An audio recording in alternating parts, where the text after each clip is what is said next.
英語聞き流しリスニング、英語テキストと MP3 音声ダウンロードは、ホームページからご利用いただけます。88thpp.com 88thpp.com Chapter 28. Pinocchio runs the danger of being fried in a pan like a fish. During that wild chase, Pinocchio lived through a terrible moment when he almost gave himself up as lost. This was when Alidora, that was the mastiff's name, in a frenzy of running, came so near that he was on the very point of reaching him. The marionette heard, close behind him, the labored breathing of the beast who was fast on his trail, and now and again even felt his hot breath blow over him. Luckily, by this time, he was very near the shore, and the sea was in sight, in fact, only a few short steps away. As soon as he set foot on the beach, Pinocchio gave a leap and fell into the water. Alidora tried to stop, but as he was running very fast, he couldn't, and he, too, landed far out in the sea. Strange though it may seem, the dog could not swim. He beat the water with his paws to hold himself up, but the harder he tried, the deeper he sank. As he stuck his head out once more, the poor fellow's eyes were bulging and he barked out wildly, "I drown! I drown! Drown!" answered Pinocchio from afar, happy at his escape. "Help, Pinocchio, dear little Pinocchio! Save me from death!" At those cries of suffering, the marionette, who after all had a very kind heart, was moved to compassion. He turned toward the poor animal and said to him, "But if I help you, will you promise not to bother me again by running after me?" "I promise. I promise. Only hurry, for if you wait another second, I'll be dead and gone." Pinocchio hesitated still another minute. Then, remembering how his father had often told him that a kind deed is never lost, he swam to Alidora and, catching hold of his tail, dragged him to the shore. The poor dog was so weak he could not stand. He had swallowed so much salt water that he was swollen like a balloon. However, Pinocchio, not wishing to trust him too much, threw himself once again into the sea. As he swam away, he called out, "Goodbye, Alidora, good luck and remember me to the family." "Goodbye, little Pinocchio," answered the dog. "A thousand thanks for having saved me from death. You did me a good turn, and, in this world, what is given is always returned. If the chance comes, I shall be there." Pinocchio went on swimming close to shore. At last he thought he had reached a safe place. Glancing up and down the beach, he saw the opening of a cave out of which rose a spiral of smoke. In that cave, he said to himself, there must be a fire. So much the better.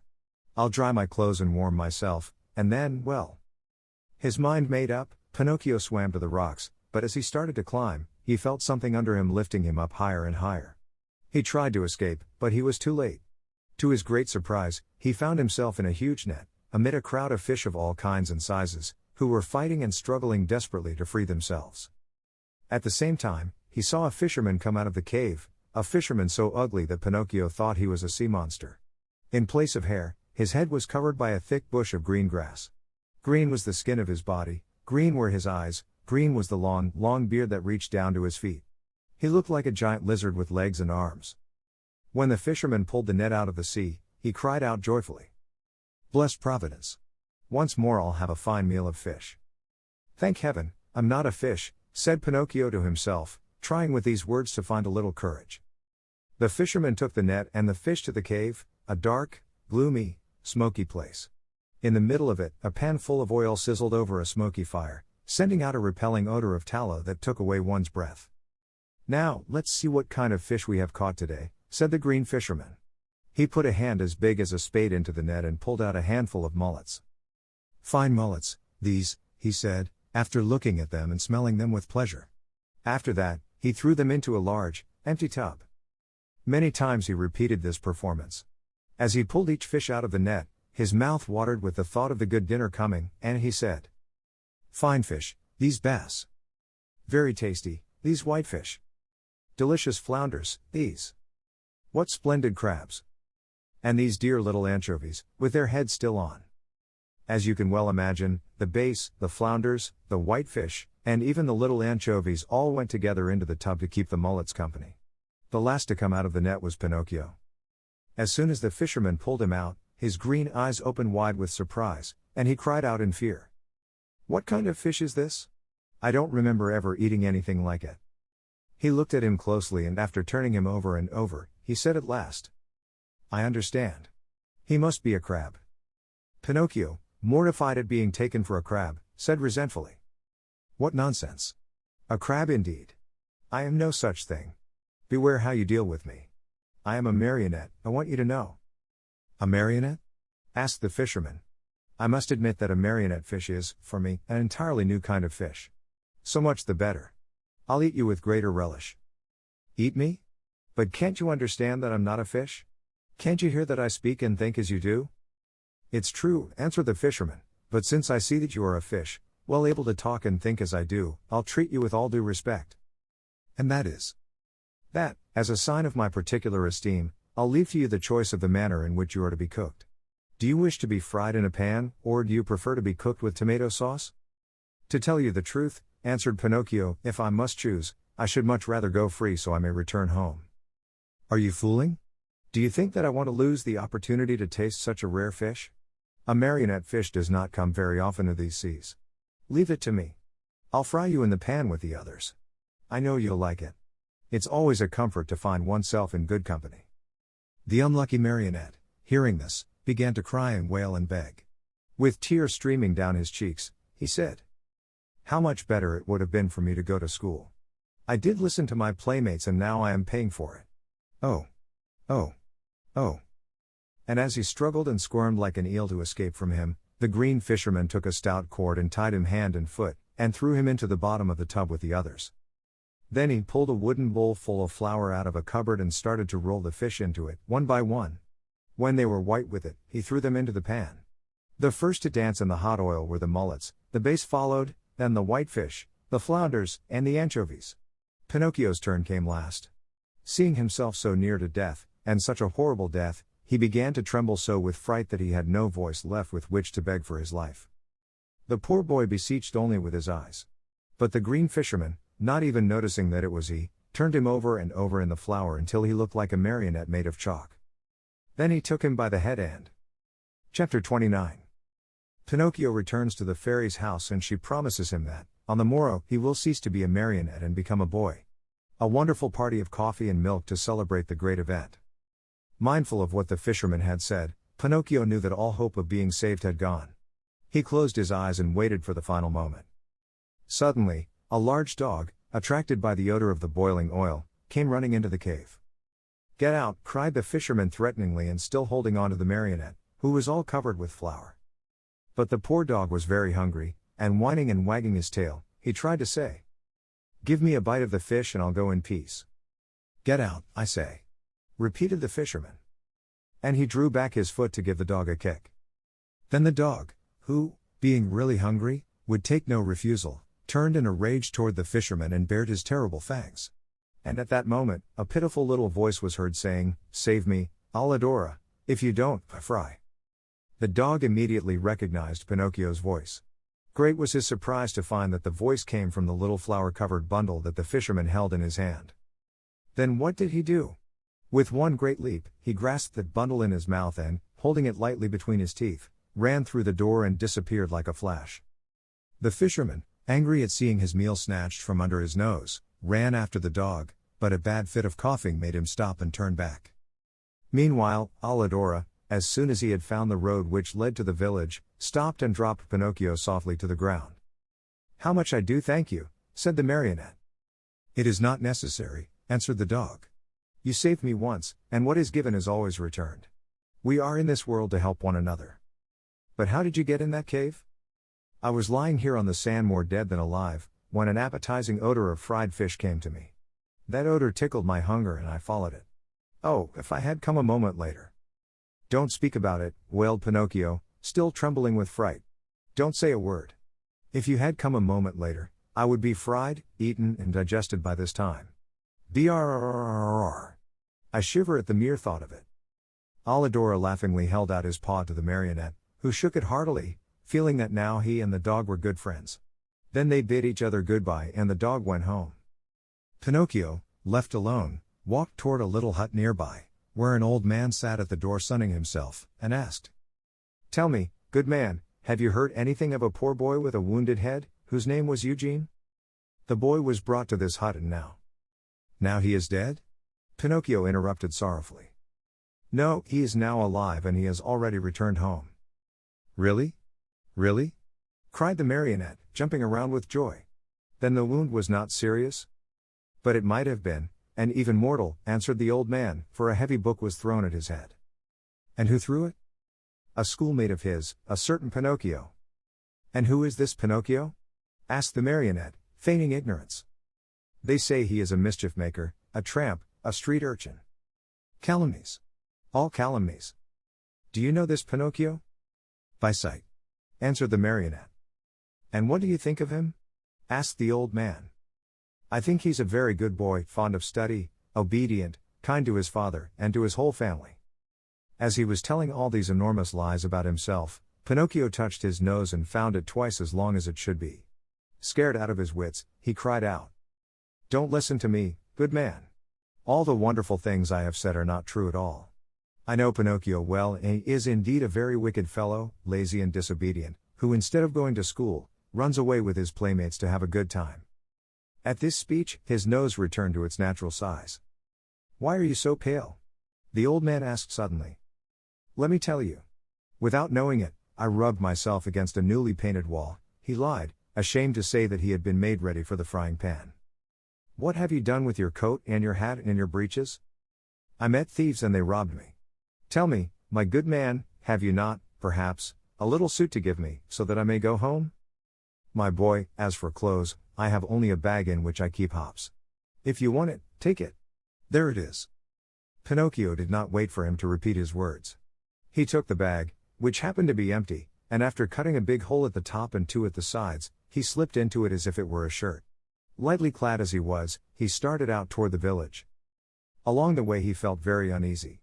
In fact, he was so unhappy that he went along taking 2 steps forward and 1 back, and as he went he said to himself, "How shall I ever face my good little fairy?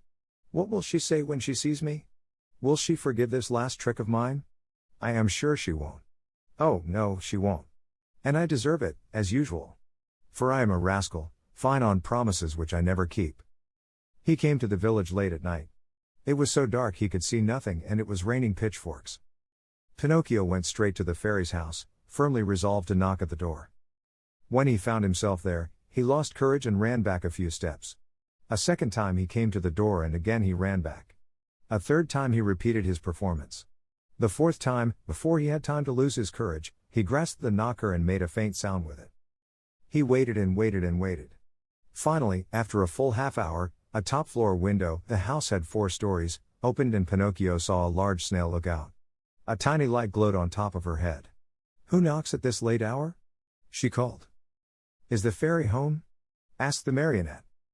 "The fairy is asleep and does not wish to be disturbed." "Who are you?" "It is I." "Who's I?" "Pinocchio." "Who is Pinocchio?" "The marionette, the one who lives in the fairy's house." "Oh, understand," said the snail. "Wait for me there. I'll come down to open the door for you. Hurry, I beg of you, for I am dying of cold."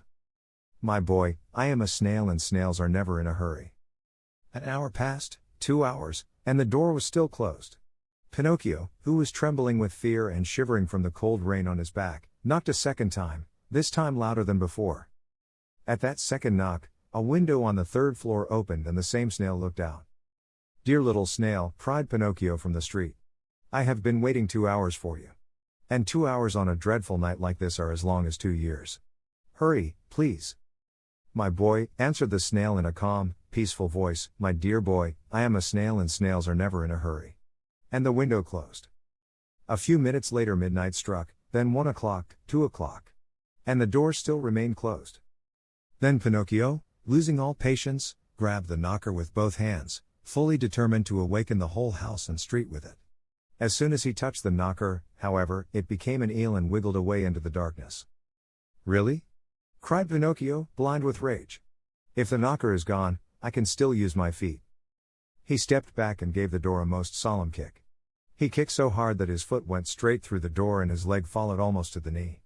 No matter how he pulled and tugged, he could not pull it out. There he stayed as if nailed to the door. Poor Pinocchio. The rest of the night he had to spend with one foot through the door and the other one in the air. As dawn was breaking, the door finally opened. That brave little animal, the snail, had taken exactly 9 hours to go from the 4th floor to the street. How she must have raced. What are you doing with your foot through the door? She asked the marionette, laughing. It was a misfortune. Won't you try, pretty little snail, to free me from this terrible torture? My boy, we need a carpenter here and I have never been one. Ask the fairy to help me. The fairy is asleep and does not want to be disturbed. But what do you want me to do, nailed to the door like this? Enjoy yourself counting the ants which are passing by. Bring me something to eat, at least, for I am faint with hunger. Immediately. In fact, after 3 hours and a half, Pinocchio saw her return with a silver tray on her head. On the tray there was bread, roast chicken, fruit. Here is the breakfast the fairy sends to you, said the snail. At the sight of all these good things, the marionette felt much better. What was his disgust, however, when on tasting the food, he found the bread to be made of chalk, the chicken of cardboard, and the brilliant fruit of colored alabaster. He wanted to cry, he wanted to give himself up to despair, he wanted to throw away the tray and all that was on it. Instead, either from pain or weakness, he fell to the floor in a dead faint. When he regained his senses, he found himself stretched out on a sofa and the fairy was seated near him. This time also I forgive you, said the fairy to him. But be careful not to get into mischief again. Pinocchio promised to study and to behave himself. And he kept his word for the remainder of the year. At the end of it, he passed first in all his examinations, and his report was so good that the fairy said to him happily, "Tomorrow your wish will come true." And what is it? Tomorrow you will cease to be a marionette and will become a real boy. Pinocchio was beside himself with joy. All his friends and schoolmates must be invited to celebrate the great event. The fairy promised to prepare 200 cups of coffee and milk and 400 slices of toast buttered on both sides. The day promised to be a very gay and happy one, but unluckily, in a marionette's life there's always a but which is apt to spoil everything. Chapter 30. Pinocchio, instead of becoming a boy, runs away to the land of toys with his friend, Lampwick. Coming at last out of the surprise into which the fairy's words had thrown him, Pinocchio asked for permission to give out the invitations. Indeed, you may invite your friends to tomorrow's party.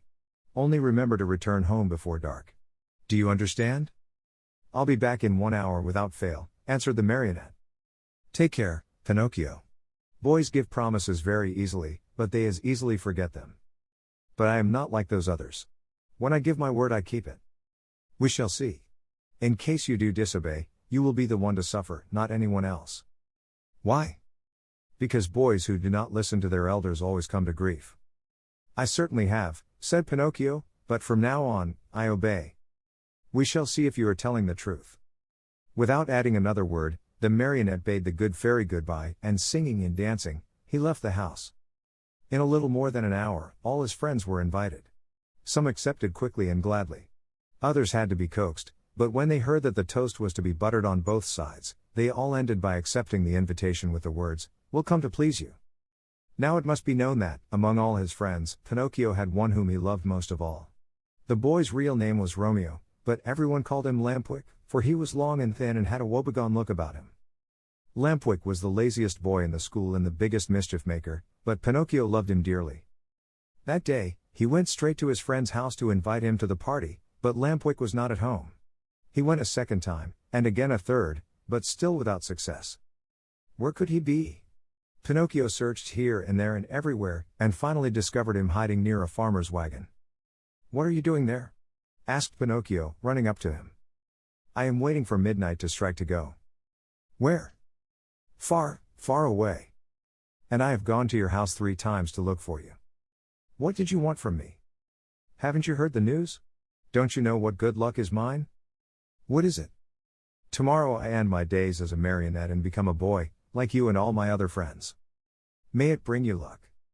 Shall I see you at my party tomorrow?" "But I'm telling you that I go tonight." "At what time?" "At midnight." "And where are you going?"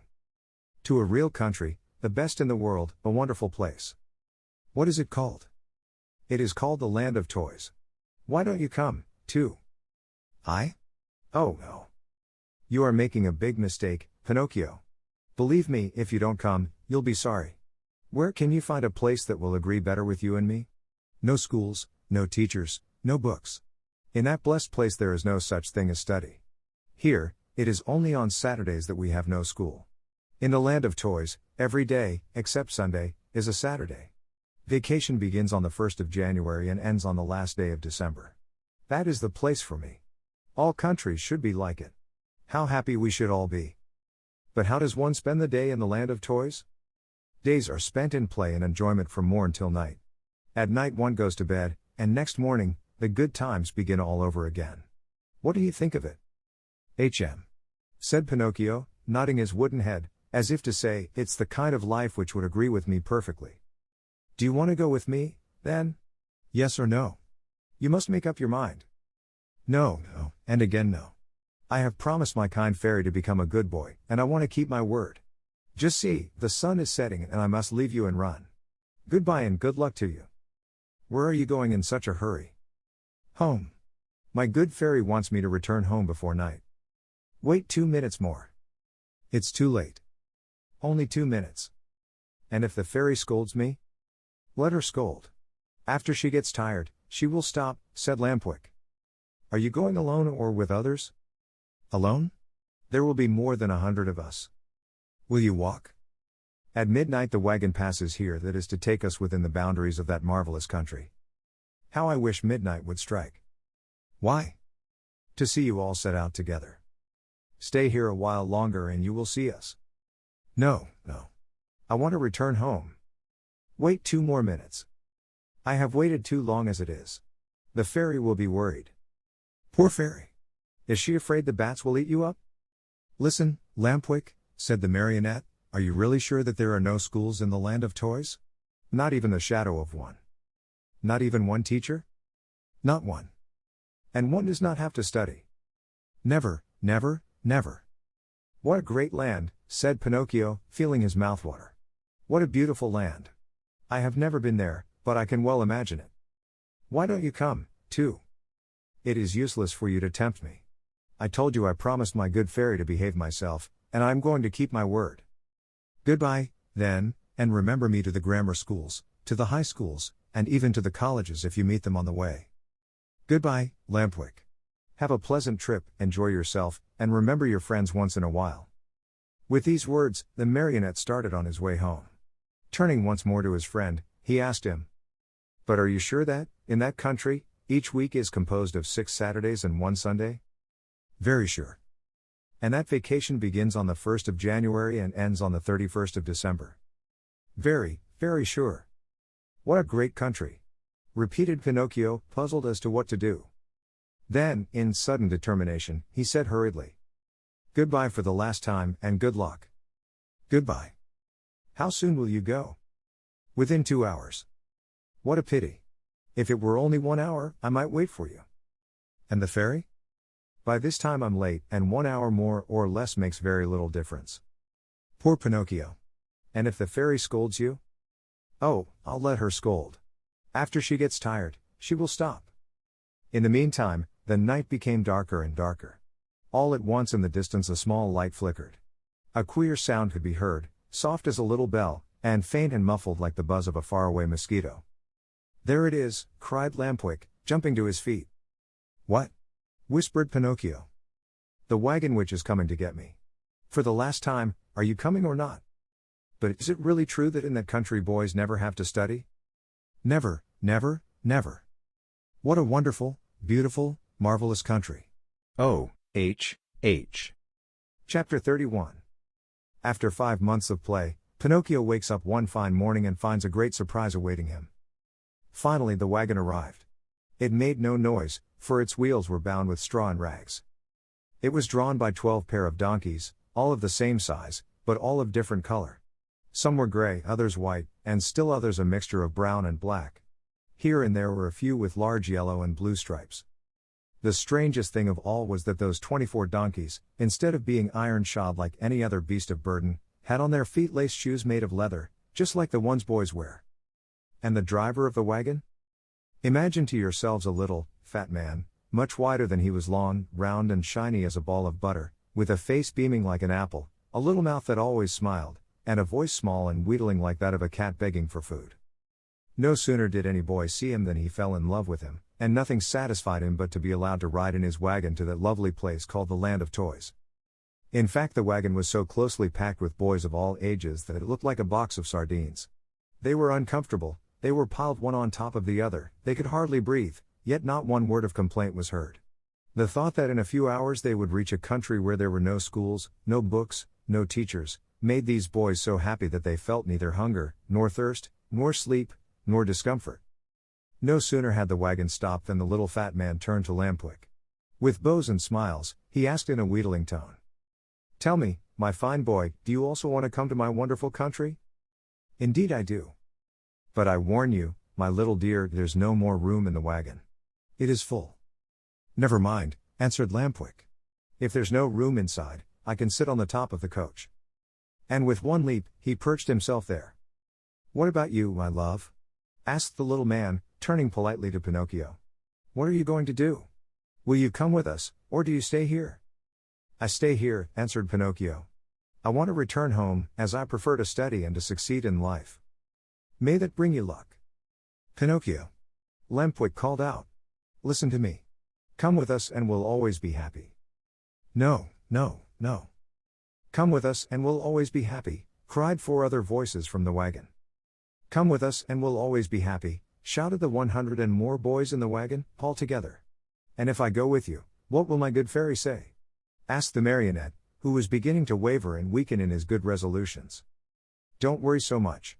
Only think that we are going to a land where we shall be allowed to make all the racket we like from morning till night."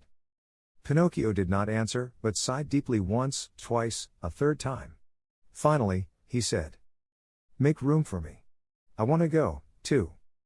"The seats are all filled," answered the little man, "but to show you how much I think of you, take my place as coachman." "And you?" "I'll walk." "No, indeed. I could not permit such a thing. I much prefer riding one of these donkeys," cried Pinocchio. No sooner said than done. He approached the first donkey and tried to mount it. But the little animal turned suddenly and gave him such a terrible kick in the stomach that Pinocchio was thrown to the ground and fell with his legs in the air. At this unlooked-for entertainment, the whole company of runaways laughed uproariously. The little fat man did not laugh. He went up to the rebellious animal, and, still smiling, bent over him lovingly and bit off half of his right ear. In the meantime, Pinocchio lifted himself up from the ground, and with one leap landed on the donkey's back. The leap was so well taken that all the boys shouted, "Hurrah for Pinocchio!" and clapped their hands in hearty applause. Suddenly the little donkey gave a kick with his 2 hind feet and, at this unexpected move, the poor marionette found himself once again sprawling right in the middle of the road. Again the boys shouted with laughter. But the little man, instead of laughing, became so loving toward the little animal that, with another kiss, he bit off half of his left ear. "You can mount now, my boy," he then said to Pinocchio. "Have no fear. That donkey was worried about something, but I have spoken to him and now he seems quiet and reasonable." Pinocchio mounted and the wagon started on its way. While the donkeys galloped along the stony road, the marionette fancied he heard a very quiet voice whispering to him, "Poor silly. You have done as you wished. But you are going to be a sorry boy before very long." Pinocchio, greatly frightened, looked about him to see whence the words had come, but he saw no one. The donkeys galloped, the wagon rolled on smoothly, the boys slept, Lampwick snored like a dormouse, and the little, fat driver sang sleepily between his teeth. After a mile or so, Pinocchio again heard the same faint voice whispering, "Remember, little simpleton. Boys who stop studying and turn their backs upon books and schools and teachers in order to give all their time to nonsense and pleasure, sooner or later come to grief. Oh, how well I know this! How well I can prove it to you! A day will come when you will weep bitterly, even as I am weeping now, but it will be too late." At these whispered words, the marionette grew more and more frightened. He jumped to the ground, ran up to the donkey on whose back he had been riding, and taking his nose in his hands, looked at him. Think how great was his surprise when he saw that the donkey was weeping just like a boy. "Hey, Mr. Driver," cried the marionette. "Do you know what strange thing is happening here? This donkey weeps. Let him weep. When he gets married, he will have time to laugh. Have you perhaps taught him to speak?"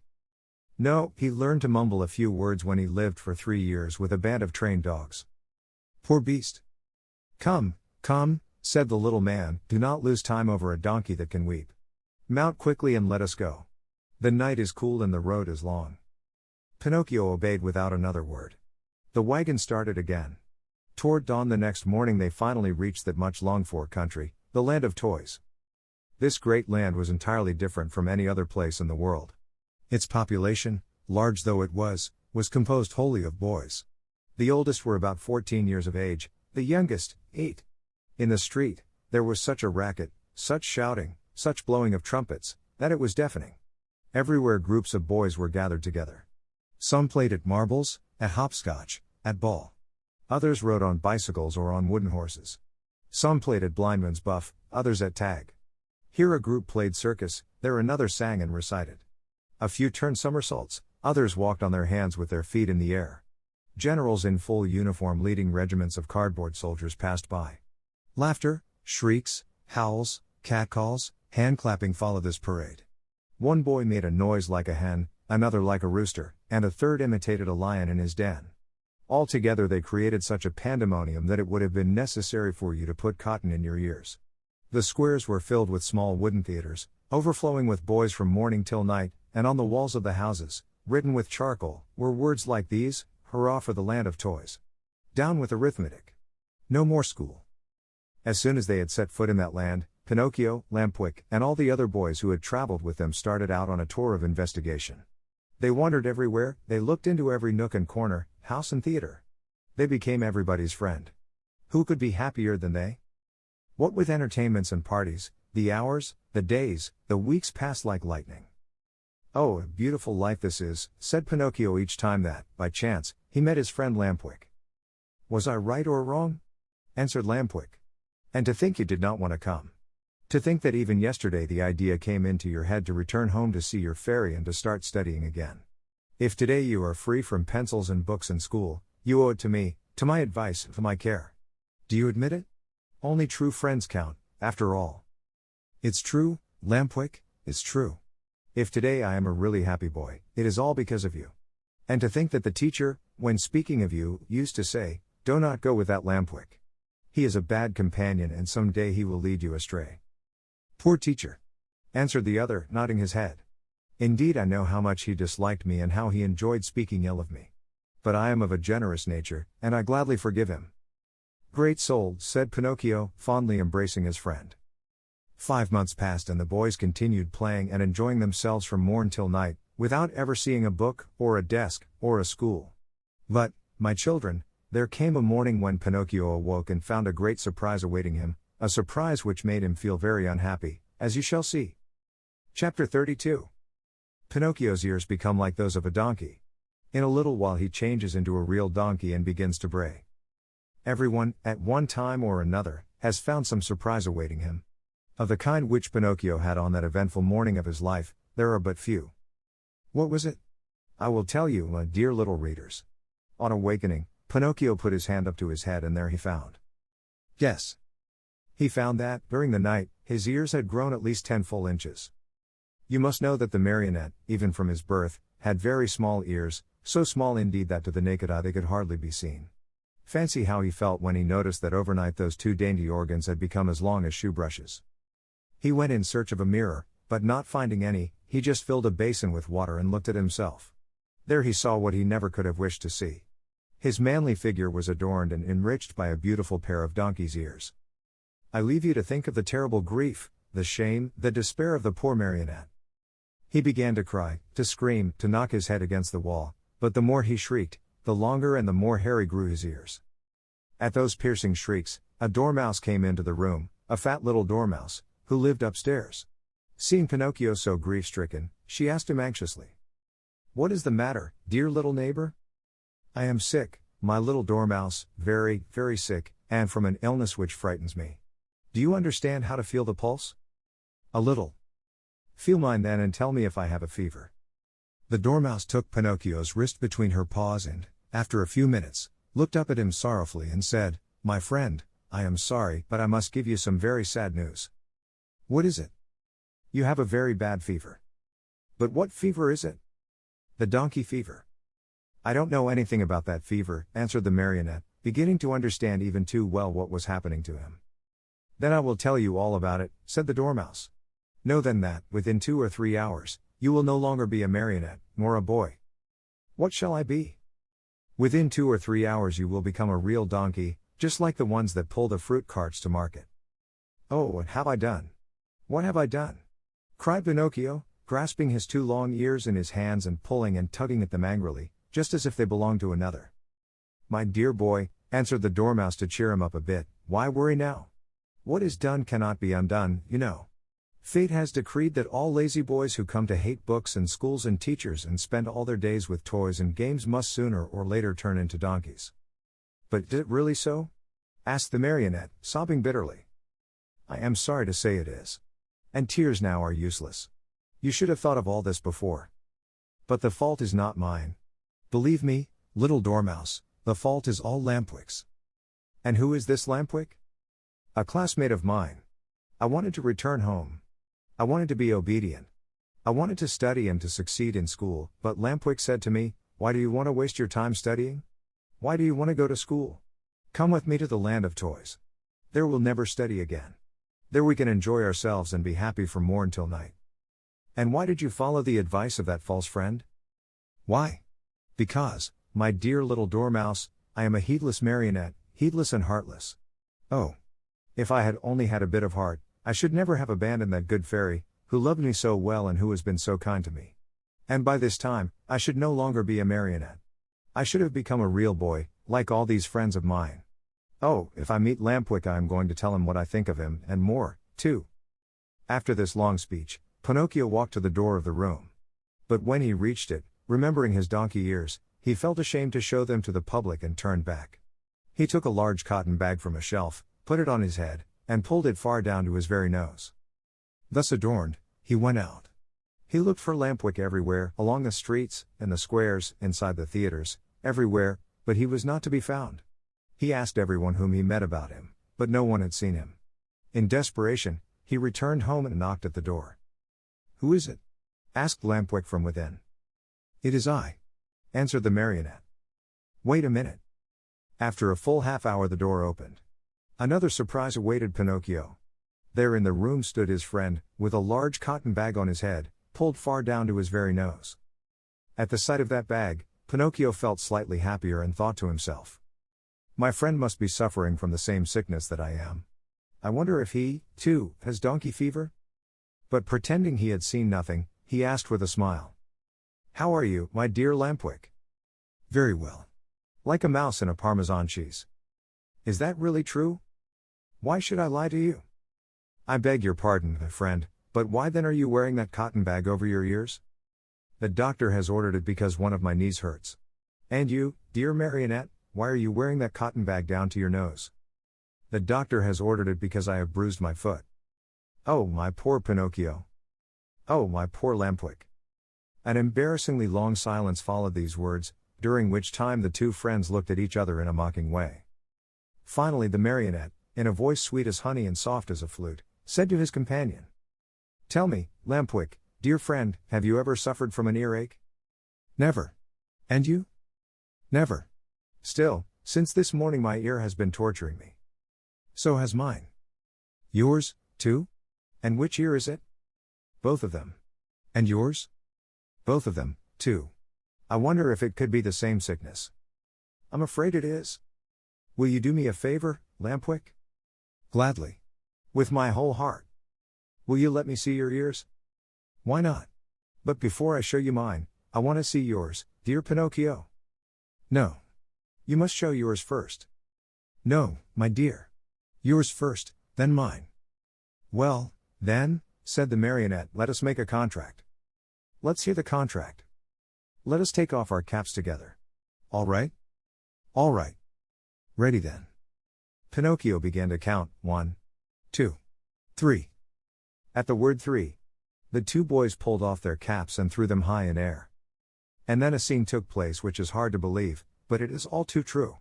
The Marionette and his friend, Lampwick, when they saw each other both stricken by the same misfortune, instead of feeling sorrowful and ashamed, began to poke fun at each other, and after much nonsense, they ended by bursting out into hearty laughter. They laughed and laughed again, laughed till they ached, laughed till they cried. But all of a sudden Lampwick stopped laughing. He tottered and almost fell. Pale as a ghost, he turned to Pinocchio and said, Help, help, Pinocchio. What is the matter? Oh, help me. I can no longer stand up. I can't either, cried Pinocchio, and his laughter turned to tears as he stumbled about helplessly. They had hardly finished speaking, when both of them fell on all fours and began running and jumping around the room. As they ran, their arms turned into legs, their faces lengthened into snouts, and their backs became covered with long gray hairs. This was humiliation enough, but the most horrible moment was the one in which the two poor creatures felt their tails appear. Overcome with shame and grief, they tried to cry and bemoan their fate. But what is done can't be undone. Instead of moans and cries, they burst forth into loud donkey brays, which sounded very much like, "Ha! Ha! Ha!" At that moment, a loud knocking was heard at the door and a voice called to them. "Open! I am the little man, the driver of the wagon which brought you here. Open, I say, or beware." Chapter 33. Pinocchio, having become a donkey, is bought by the owner of a circus, who wants to teach him to do tricks. The donkey becomes lame and is sold to a man who wants to use his skin for a drumhead. Very sad and downcast were the two poor little fellows as they stood and looked at each other. Outside the room, the little man grew more and more impatient, and finally gave the door such a violent kick that it flew open. With his usual sweet smile on his lips, he looked at Pinocchio and Lampwick and said to them, "Fine work, boys.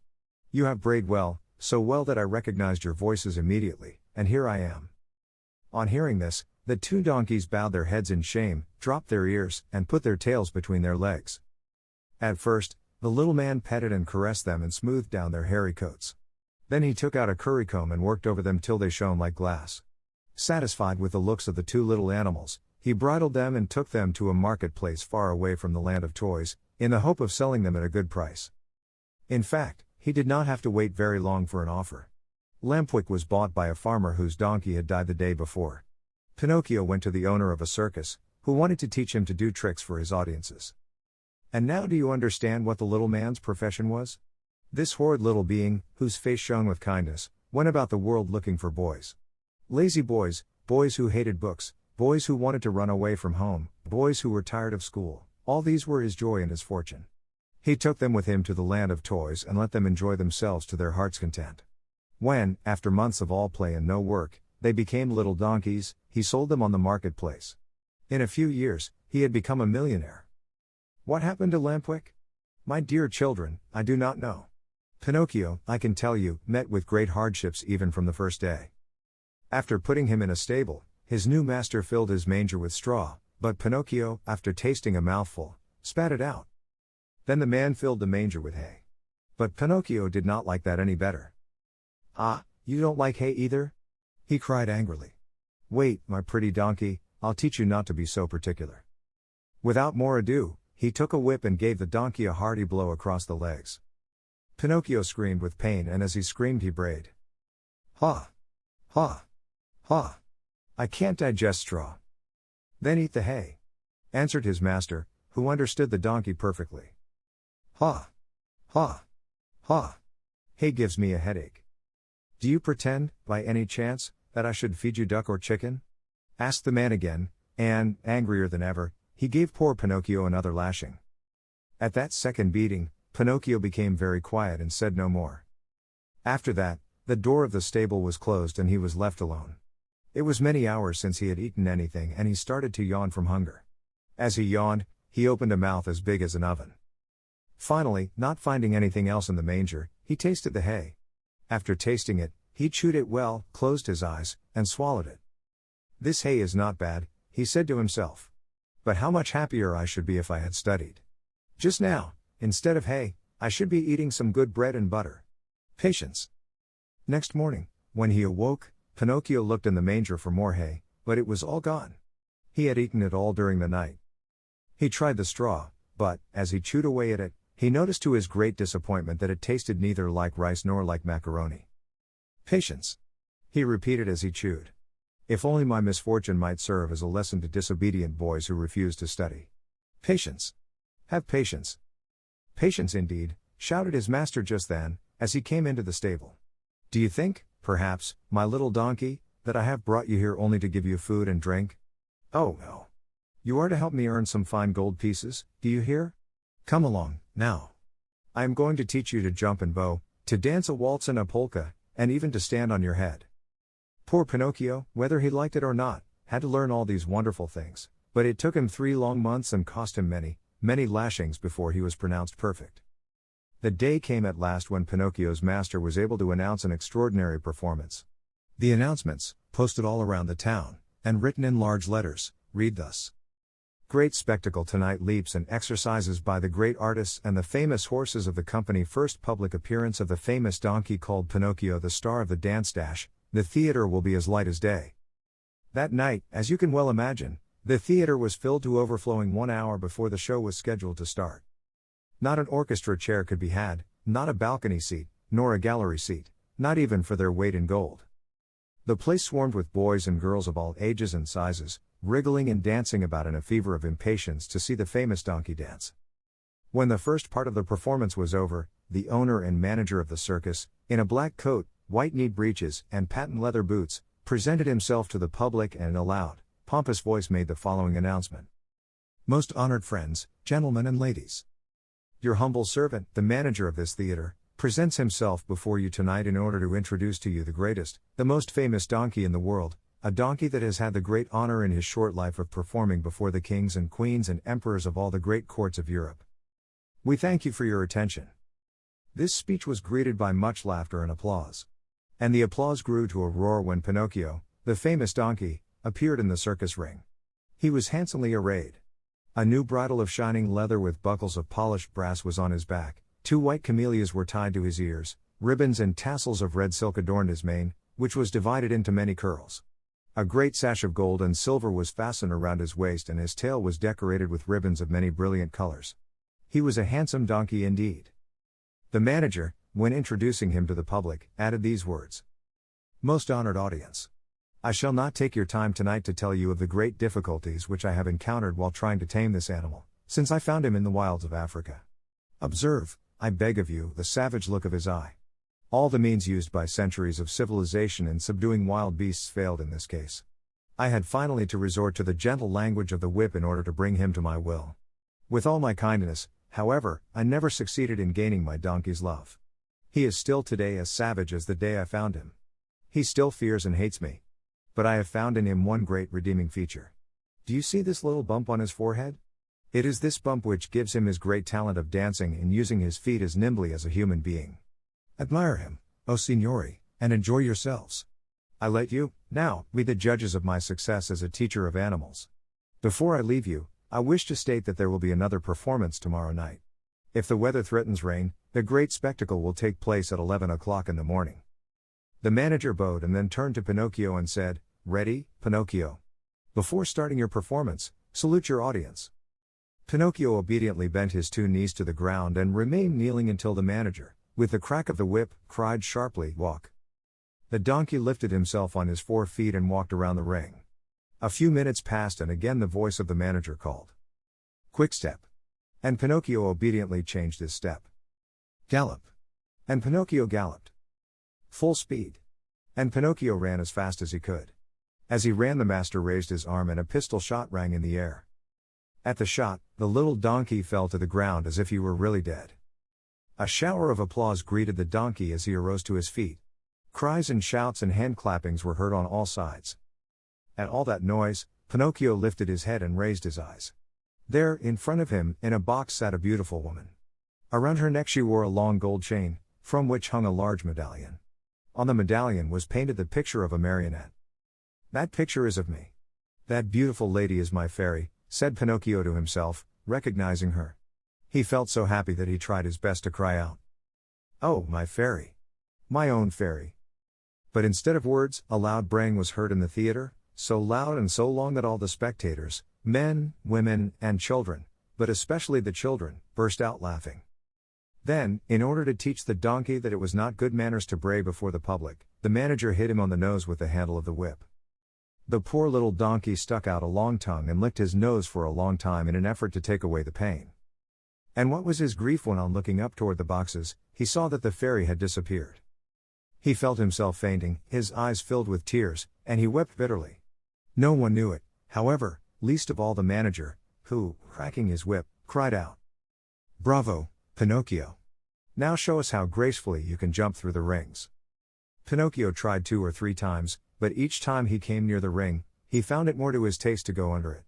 The fourth time, at a look from his master, he leapt through it, but as he did so his hind legs caught in the ring and he fell to the floor in a heap. When he got up, he was lame and could hardly limp as far as the stable. Pinocchio. We want Pinocchio. We want the little donkey, cried the boys from the orchestra, saddened by the accident. No one saw Pinocchio again that evening. The next morning the veterinary, that is, the animal doctor, declared that he would be lame for the rest of his life. What do I want with a lame donkey? Said the manager to the stable boy. Take him to the market and sell him. When they reached the square, a buyer was soon found. How much do you ask for that little lame donkey? He asked. $4. I'll give you 4 cents. Don't think I'm buying him for work. I want only his skin. It looks very tough and I can use it to make myself a drumhead. I belong to a musical band in my village and I need a drum. I leave it to you, my dear children, to picture to yourself the great pleasure with which Pinocchio heard that he was to become a drumhead. As soon as the buyer had paid the 4 cents, the donkey changed hands. His new owner took him to a high cliff overlooking the sea, put a stone around his neck, tied a rope to one of his hind feet, gave him a push, and threw him into the water. Pinocchio sank immediately. And his new master sat on the cliff waiting for him to drown, so as to skin him and make himself a drumhead. Chapter 34. Pinocchio is thrown into the sea, eaten by fishes, and becomes a marionette once more. As he swims to land, he is swallowed by the terrible shark. Down into the sea, deeper and deeper, sank Pinocchio, and finally, after 50 minutes of waiting, the man on the cliff said to himself, "By this time my poor little lame donkey must be drowned. Up with him and then I can get to work on my beautiful drum." He pulled the rope which he had tied to Pinocchio's leg, pulled and pulled and pulled and, at last, he saw appear on the surface of the water, can you guess what? Instead of a dead donkey, he saw a very much alive marionette, wriggling and squirming like an eel. Seeing that wooden marionette, the poor man thought he was dreaming and sat there with his mouth wide open and his eyes popping out of his head. Gathering his wits together, he said, "And the donkey I threw into the sea?" "I am that donkey," answered the marionette laughing. "You?" "I." "Ah, you little cheat. Are you poking fun at me?" "Poking fun at you? Not at all, dear master. I am talking seriously. But, then, how is it that you, who a few minutes ago were a donkey, are now standing before me a wooden marionette? It may be the effect of salt water. The sea is fond of playing these tricks. Be careful, marionette, be careful. Don't laugh at me. Woe be to you if I lose my patience. Well, then, my master, do you want to know my whole story? Untie my leg and I can tell it to you better." The old fellow, curious to know the true story of the marionette's life, immediately untied the rope which held his foot. Pinocchio, feeling free as a bird of the air, began his tale. "Know, then, that, once upon a time, I was a wooden marionette, just as I am today. One day I was about to become a real boy, but on account of my laziness and my hatred of books, and because I listened to bad companions, I ran away from home. One beautiful morning, I awoke to find myself changed into a donkey, long ears, gray coat, even a tail. What a shameful day for me. I hope you will never experience one like it, dear master. I was taken to the fair and sold to a circus owner, who tried to make me dance and jump through the rings. One night, during a performance, I had a bad fall and became lame. Not knowing what to do with a lame donkey, the circus owner sent me to the marketplace and you bought me. Indeed I did. And I paid 4 cents for you. Now who will return my money to me? But why did you buy me? You bought me to do me harm, to kill me, to make a drumhead out of me. Indeed I did. And now where shall I find another skin? Never mind, dear master. There are so many donkeys in this world. Tell me, impudent little rogue, does your story end here? One more word, answered the marionette, and I am through. After buying me, you brought me here to kill me. But feeling sorry for me, you tied a stone to my neck and threw me to the bottom of the sea. That was very good and kind of you to want me to suffer as little as possible, and I shall remember you always. And now my fairy will take care of me, even if you... Your fairy? Who is she? She is my mother, and, like all other mothers who love their children, she never loses sight of me, even though I do not deserve it. And today this good fairy of mine, as soon as she saw me in danger of drowning, sent 1,000 fishes to the spot where I lay. They thought I was really a dead donkey and began to eat me. What great bites they took! One ate my ears, another my nose, a third my neck and my mane. Some went at my legs and some at my back, and among the others, there was one tiny fish so gentle and polite that he did me the great favor of eating even my tail. From now on, said the man, horrified, I swear I shall never again taste fish. How I should enjoy opening a mullet or a whitefish just to find there the tail of a dead donkey. I think as you do, answered the marionette, laughing. Still, you must know that when the fish finished eating my donkey coat, which covered me from head to foot, they naturally came to the bones, or rather, in my case, to the wood, for as you know, I am made of very hard wood. After the first few bites, those greedy fish found out that the wood was not good for their teeth, and, afraid of indigestion, they turned and ran here and there without saying goodbye or even as much as thank you to me. Here, dear master, you have my story. You know now why you found a marionette and not a dead donkey when you pulled me out of the water. I laugh at your story, cried the man angrily. I know that I spent 4 cents to get you and I want my money back. Do you know what I can do? I am going to take you to the market once more and sell you as dry firewood. Very well, sell me. I am satisfied, said Pinocchio. But as he spoke, he gave a quick leap and dived into the sea. Swimming away as fast as he could, he cried out, laughing. Goodbye, master. If you ever need a skin for your drum, remember me. He swam on and on. After a while, he turned around again and called louder than before. Goodbye, master. If you ever need a piece of good dry firewood, remember me. In a few seconds he had gone so far he could hardly be seen. All that could be seen of him was a very small black dot moving swiftly on the blue surface of the water, a little black dot which now and then lifted a leg or an arm in the air. One would have thought that Pinocchio had turned into a porpoise playing in the sun. After swimming for a long time, Pinocchio saw a large rock in the middle of the sea, a rock as white as marble. High on the rock stood a little goat bleating and calling and beckoning to the marionette to come to her. There was something very strange about that little goat. Her coat was not white or black or brown as that of any other goat, but azure, a deep brilliant color that reminded one of the hair of the lovely maiden. Pinocchio's heart beat fast, and then faster and faster. He redoubled his efforts and swam as hard as he could toward the white rock. He was almost halfway over, when suddenly a horrible sea monster stuck its head out of the water, an enormous head with a huge mouth, wide open, showing 3 rows of gleaming teeth, the mere sight of which would have filled you with fear. Do you know what it was? That sea monster was no other than the enormous shark, which has often been mentioned in this story and which, on account of its cruelty, had been nicknamed the Attila of the sea by both fish and fishermen.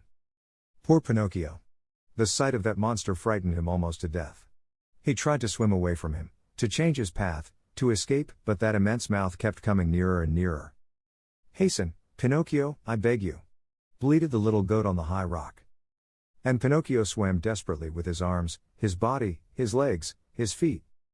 Quick, Pinocchio, the monster is coming nearer. Pinocchio swam faster and faster, and harder and harder. Faster, Pinocchio. The monster will get you. There he is. There he is. Quick, quick, or you are lost. Pinocchio went through the water like a shot, swifter and swifter. He came close to the rock. The goat leaned over and gave him one of her hoofs to help him up out of the water. Alas! It was too late. The monster overtook him and the marionette found himself in between the rows of gleaming white teeth. Only for a moment, however, for the shark took a deep breath and, as he breathed, he drank in the marionette as easily as he would have sucked an egg. Then he swallowed him so fast that Pinocchio, falling down into the body of the fish, lay stunned for a half hour. When he recovered his senses the marionette could not remember where he was. Around him all was darkness, a darkness so deep and so black that for a moment he thought he had put his head into an inkwell. He listened for a few moments and heard nothing. Once in a while a cold wind blew on his face. At first he could not understand where that wind was coming from, but after a while he understood that it came from the lungs of the monster. I forgot to tell you that the shark was suffering from asthma, so that whenever he breathed the storm seemed to blow. Pinocchio at first tried to be brave, but as soon as he became convinced that he was really and truly in the shark's stomach, he burst into sobs and tears. Help! Help! He cried. Oh, poor me! Won't someone come to save me? Who is there to help you, unhappy boy? Said a rough voice, like a guitar out of tune. Who is talking? Asked Pinocchio, frozen with terror. It is I, a poor tunny swallowed by the shark at the same time as you. And what kind of a fish are you? I have nothing to do with fishes.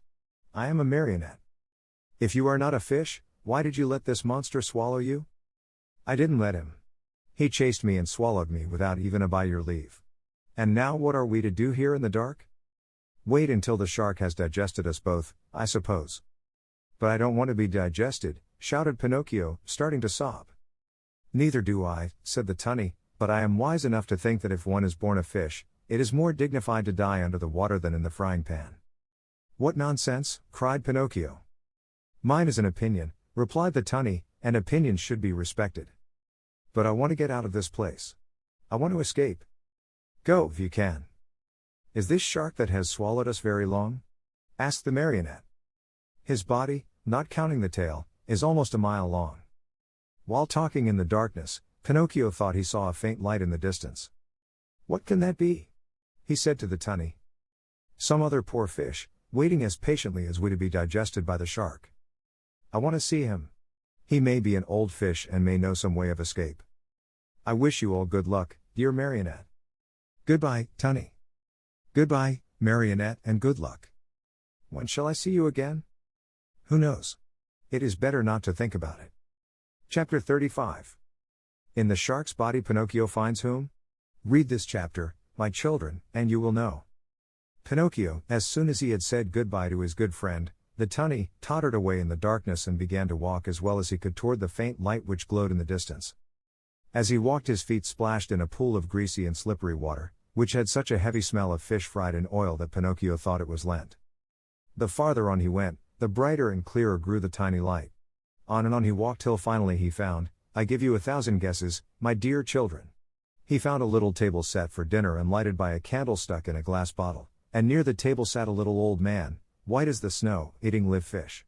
They wriggled so that, now and again, one of them slipped out of the old man's mouth and escaped into the darkness under the table. At this sight, the poor marionette was filled with such great and sudden happiness that he almost dropped in a faint. He wanted to laugh, he wanted to cry, he wanted to say 1,001 things, but all he could do was to stand still, stuttering and stammering brokenly. At last, with a great effort, he was able to let out a scream of joy and, opening wide his arms, he threw them around the old man's neck. Oh, father, dear father! Have I found you at last? Now I shall never, never leave you again. Are my eyes really telling me the truth? Answered the old man, rubbing his eyes. Are you really my own dear Pinocchio? Yes, yes, yes. It is I. Look at me. And you have forgiven me, haven't you? Oh, my dear father, how good you are. And to think that but if you only knew how many misfortunes have fallen on my head and how many troubles I have had. Just think that on the day you sold your old coat to buy me my ABC book so that I could go to school, I ran away to the marionette theater and the proprietor caught me and wanted to burn me to cook his roast lamb. He was the one who gave me the 5 gold pieces for you, but I met the fox and the cat, who took me to the inn of the Red Lobster. There they ate like wolves and I left the inn alone and I met the assassins in the wood. I ran and they ran after me, always after me, till they hanged me to the branch of a giant oak tree. Then the fairy of the azure hair sent the coach to rescue me and the doctors, after looking at me, said, if he is not dead, then he is surely alive, and then I told a lie and my nose began to grow. It grew and it grew, till I couldn't get it through the door of the room. And then I went with the fox and the cat to the field of wonders to bury the gold pieces.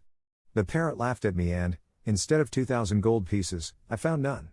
When the judge heard I had been robbed, he sent me to jail to make the thieves happy, and when I came away I saw a fine bunch of grapes hanging on a vine. The trap caught me and the farmer put a collar on me and made me a watchdog. He found out I was innocent when I caught the weasels and he let me go. The serpent with the tail that smoked started to laugh and a vein in his chest broke and so I went back to the fairy's house. She was dead, and the pigeon, seeing me crying, said to me, I have seen your father building a boat to look for you in America, and I said to him, oh, if I only had wings.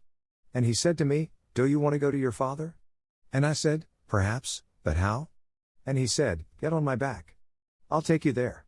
We flew all night long, and next morning the fishermen were looking toward the sea, crying, there is a poor little man drowning, and I knew it was you, because my heart told me so and I waved to you from the shore.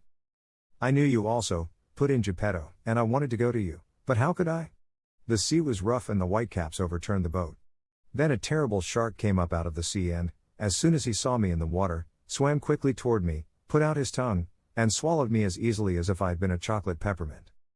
And how long have you been shut away in here? From that day to this, 2 long weary years, 2 years, my Pinocchio, which have been like 2 centuries. And how have you lived? Where did you find the candle? And the matches with which to light it, where did you get them? You must know that, in the storm which swamped my boat, a large ship also suffered the same fate. The sailors were all saved, but the ship went right to the bottom of the sea, and the same terrible shark that swallowed me, swallowed most of it." "What? Swallowed a ship?" asked Pinocchio in astonishment. At one gulp. The only thing he spat out was the mainmast, for it stuck in his teeth. "To my own good luck, that ship was loaded with meat, preserved foods, crackers, bread, bottles of wine, raisins, cheese, coffee, sugar, wax candles, and boxes of matches. With all these blessings, I have been able to live happily on for 2 whole years, but now I am at the very last crumbs. Today there is nothing left in the cupboard, and this candle you see here is the last one I have." "And then?"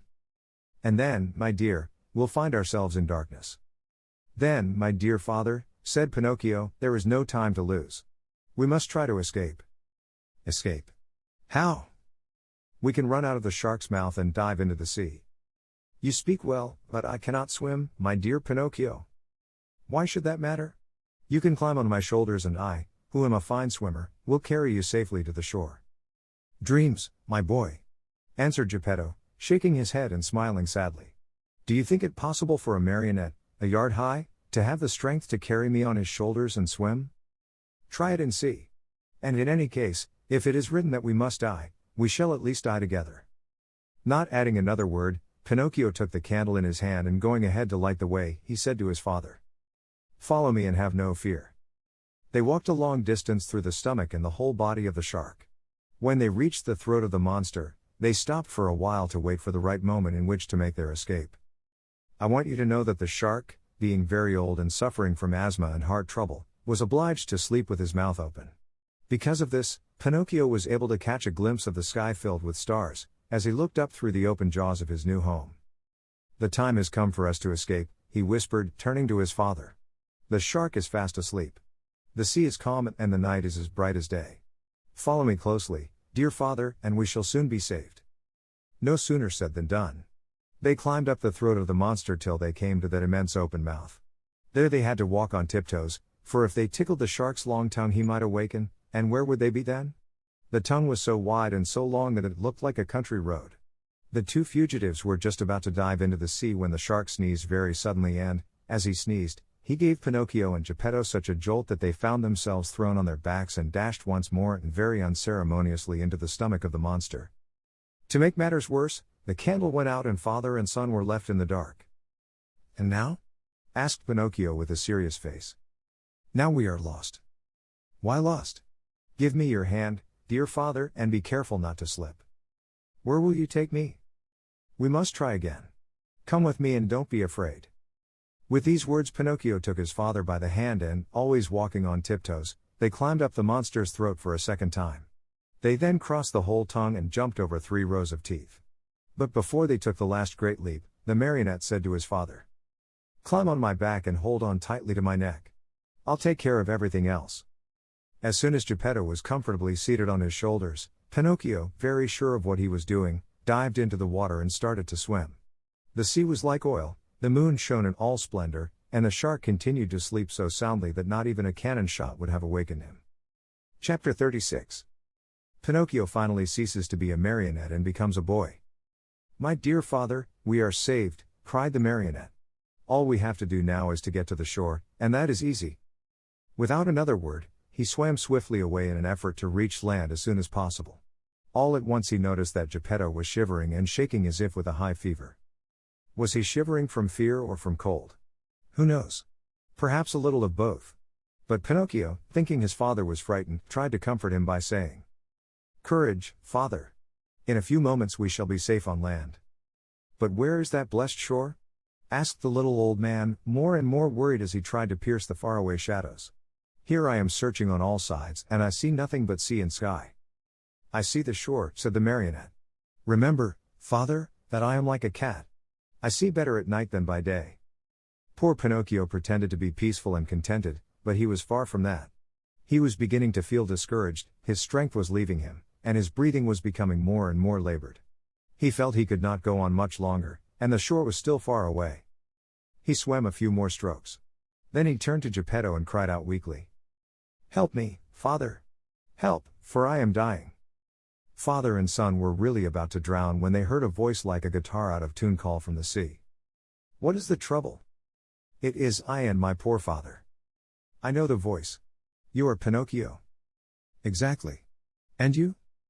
"I am the tunny, your companion in the shark's stomach." "And how did you escape?" "I imitated your example. You are the one who showed me the way, and after you went, I followed." "Tunny, you arrived at the right moment. I implore you, for the love you bear your children, the little tunnies, to help us, or we are lost." "With great pleasure indeed. Hang on to my tail, both of you, and let me lead you. In a twinkling you will be safe on land." Geppetto and Pinocchio, as you can easily imagine, did not refuse the invitation. Indeed, instead of hanging onto the tail, they thought it better to climb on the tunny's back. "Are we too heavy?" asked Pinocchio. "Heavy? Not in the least. You are as light as seashells," answered the tunny, who was as large as a 2-year-old horse. As soon as they reached the shore, Pinocchio was the first to jump to the ground to help his old father. Then he turned to the fish and said to him, "Dear friend, you have saved my father, and I have not enough words with which to thank you. Allow me to embrace you as a sign of my eternal gratitude." The tunny stuck his nose out of the water, and Pinocchio knelt on the sand and kissed him most affectionately on his cheek. At this warm greeting, the poor tunny, who was not used to such tenderness, wept like a child. He felt so embarrassed and ashamed that he turned quickly, plunged into the sea, and disappeared. In the meantime, day had dawned. Pinocchio offered his arm to Geppetto, who was so weak he could hardly stand, and said to him, "Lean on my arm, dear father, and let us go. We will walk very, very slowly, and if we feel tired we can rest by the wayside." "And where are we going?" asked Geppetto. "To look for a house or a hut, where they will be kind enough to give us a bite of bread and a bit of straw to sleep on." They had not taken 100 steps when they saw 2 rough-looking individuals sitting on a stone begging for alms. It was the fox and the cat, but one could hardly recognize them, they looked so miserable. The cat, after pretending to be blind for so many years, had really lost the sight of both eyes. And the fox, old, thin, and almost hairless, had even lost his tail.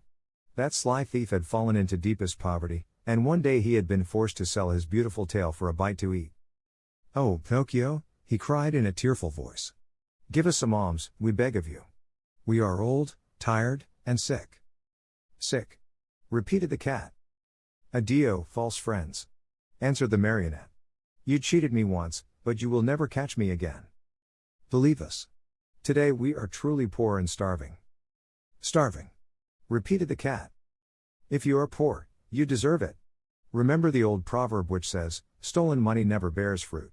Addio, false friends. Have mercy on us. On us. Addio, false friends. Remember the old proverb which says, 'Bad wheat always makes poor bread.' Do not abandon us." "Abandon us," repeated the cat. "Addio, false friends. Remember the old proverb, 'Whoever steals his neighbor's shirt, usually dies without his own.'" Waving goodbye to them, Pinocchio and Geppetto calmly went on their way. After a few more steps, they saw, at the end of a long road near a clump of trees, a tiny cottage built of straw. "Someone must live in that little hut," said Pinocchio. "Let us see for ourselves." They went and knocked at the door. "Who is it?" said a little voice from within.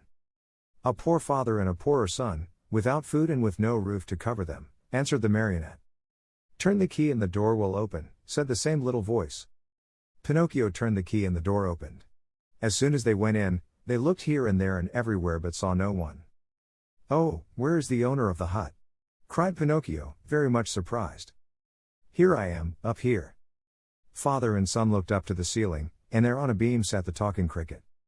"Oh, my dear cricket," said Pinocchio, bowing politely. "Oh, now you call me your dear cricket, but do you remember when you threw your hammer at me to kill me? You are right, dear cricket. Throw a hammer at me now. I deserve it. But spare my poor old father. I am going to spare both the father and the son. I have only wanted to remind you of the trick you long ago played upon me, to teach you that in this world of ours we must be kind and courteous to others, if we want to find kindness and courtesy in our own days of trouble. You are right, little cricket, you are more than right, and I shall remember the lesson you have taught me. But will you tell how you succeeded in buying this pretty little cottage? This cottage was given to me yesterday by a little goat with blue hair." "And where did the goat go?" asked Pinocchio. "I don't know." "And when will she come back?" She will never come back. Yesterday she went away bleeding sadly, and it seemed to me she said, 'Poor Pinocchio, I shall never see him again, the shark must have eaten him by this time.' Were those her real words? Then it was, my dear little fairy," cried out Pinocchio, sobbing bitterly. After he had cried a long time, he wiped his eyes and then he made a bed of straw for old Geppetto. He laid him on it and said to the talking cricket, "Tell me, little cricket, where shall I find a glass of milk for my poor father?" 3 fields away from here lives Farmer John. He has some cows. Go there and he will give you what you want. Pinocchio ran all the way to Farmer John's house. The farmer said to him, "How much milk do you want?" "I want a full glass." "A full glass costs a penny. First give me the penny." "I have no penny," answered Pinocchio, sad and ashamed. "Very bad, my marionette," answered the farmer, "very bad. If you have no penny, I have no milk." "Too bad," said Pinocchio and started to go. "Wait a moment," said Farmer John. "Perhaps we can come to terms. Do you know how to draw water from a well?" "I can try." "Then go to that well you see yonder and draw 100 bucketfuls of water." "Very well. After you have finished, I shall give you a glass of warm sweet milk." "I am satisfied." Farmer John took the marionette to the well and showed him how to draw the water. Pinocchio set to work as well as he knew how, but long before he had pulled up the 100 buckets, he was tired out and dripping with perspiration. He had never worked so hard in his life. "Until today," said the farmer, "my donkey has drawn the water for me, but now that poor animal is dying." "Will you take me to see him?" said Pinocchio. "Gladly." As soon as Pinocchio went into the stable, he spied a little donkey lying on a bed of straw in the corner of the stable. He was worn out from hunger and too much work. After looking at him a long time, he said to himself, "I know that donkey. I have seen him before." And bending low over him, he asked, "Who are you?" At this question, the donkey opened weary, dying eyes and answered in the same tongue, "I am Lampwick." Then he closed his eyes and died. "Oh, my poor Lampwick," said Pinocchio in a faint voice, as he wiped his eyes with some straw he had picked up from the ground. "Do you feel so sorry for a little donkey that has cost you nothing?" said the farmer. "What should I do, I, who have paid my good money for him? But, you see, he was my friend." "Your friend?" "A classmate of mine." "What?" shouted Farmer John, bursting out laughing. "What? You had donkeys in your school? How you must have studied." The marionette, ashamed and hurt by those words, did not answer, but taking his glass of milk returned to his father. From that day on, for more than 5 months, Pinocchio got up every morning just as dawn was breaking and went to the farm to draw water. And every day he was given a glass of warm milk for his poor old father, who grew stronger and better day by day. But he was not satisfied with this. He learned to make baskets of reeds and sold them. With the money he received, he and his father were able to keep from starving. Among other things, he built a rolling chair, strong and comfortable, to take his old father out for an airing on bright, sunny days. In the evening the marionette studied by lamplight. With some of the money he had earned, he bought himself a second-hand volume that had a few pages missing, and with that he learned to read in a very short time. As far as writing was concerned, he used a long stick at one end of which he had whittled a long, fine point. Ink he had none, so he used the juice of blackberries or cherries. Little by little his diligence was rewarded. He succeeded, not only in his studies, but also in his work, and a day came when he put enough money together to keep his old father comfortable and happy. Besides this, he was able to save the great amount of 50 pennies. With it he wanted to buy himself a new suit. One day he said to his father, "I am going to the marketplace to buy myself a coat, a cap, and a pair of shoes. When I come back I'll be so dressed up, you will think I am a rich man." He ran out of the house and up the road to the village, laughing and singing. Suddenly he heard his name called, and looking around to see whence the voice came, he noticed a large snail crawling out of some bushes. "Don't you recognize me?" said the snail. "Yes and no." "Do you remember the snail that lived with the fairy with azure hair? Do you not remember how she opened the door for you one night and gave you something to eat?" "I remember everything," cried Pinocchio. "Answer me quickly, pretty snail, where have you left my fairy? What is she doing? Has she forgiven me? Does she remember me? Does she still love me? Is she very far away from here? May I see her?" At all these questions, tumbling out one after another, the snail answered, calm as ever, "My dear Pinocchio, the fairy is lying ill in a hospital." "In a hospital?" "Yes, indeed. She has been stricken with trouble and illness, and she hasn't a penny left with which to buy a bite of bread. Really? Oh, sorry I am. My poor, dear little fairy. If I had 1,000,000 I should run to her with it. But I have only 50 pennies. Here they are. I was just going to buy some clothes. Here, take them, little snail, and give them to my good fairy. What about the new clothes? What does that matter? I should like to sell these rags I have on to help her more. Go, hurry. Come back here within a couple of days and I hope to have more money for you. Until today I have worked for my father. Now I shall have to work for my mother also. Goodbye, and I hope to see you soon. The snail, much against her usual habit, began to run like a lizard under a summer sun. When Pinocchio returned home, his father asked him, "And where is the new suit? I couldn't find one to fit me. I shall have to look again some other day." That night, Pinocchio, instead of going to bed at 10 o'clock, waited until midnight, and instead of making 8 baskets, he made 16. After that he went to bed and fell asleep. As he slept, he dreamed of his fairy, beautiful, smiling, and happy, who kissed him and said to him, "Bravo, Pinocchio. In reward for your kind heart, I forgive you for all your old mischief. Boys who love and take good care of their parents when they are old and sick, deserve praise even though they may not be held up as models of obedience and good behavior. Keep on doing so well, and you will be happy." At that very moment, Pinocchio awoke and opened wide his eyes.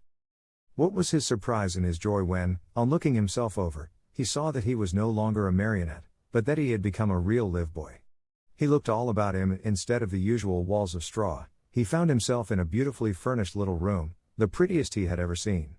In a twinkling, he jumped down from his bed to look on the chair standing near. There, he found a new suit, a new hat, and a pair of shoes.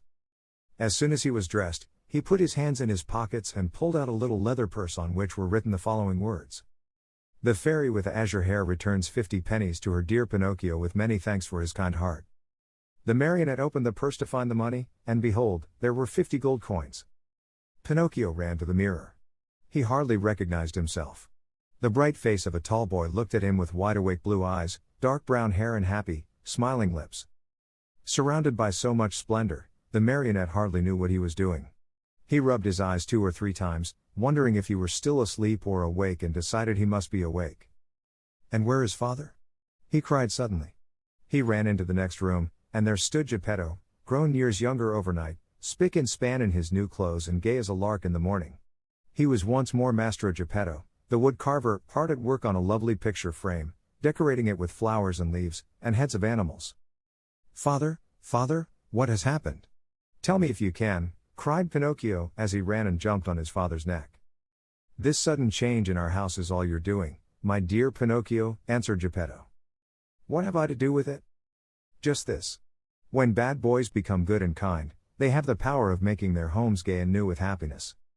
I wonder where the old Pinocchio of Wood has hidden himself." "There he is," answered Geppetto.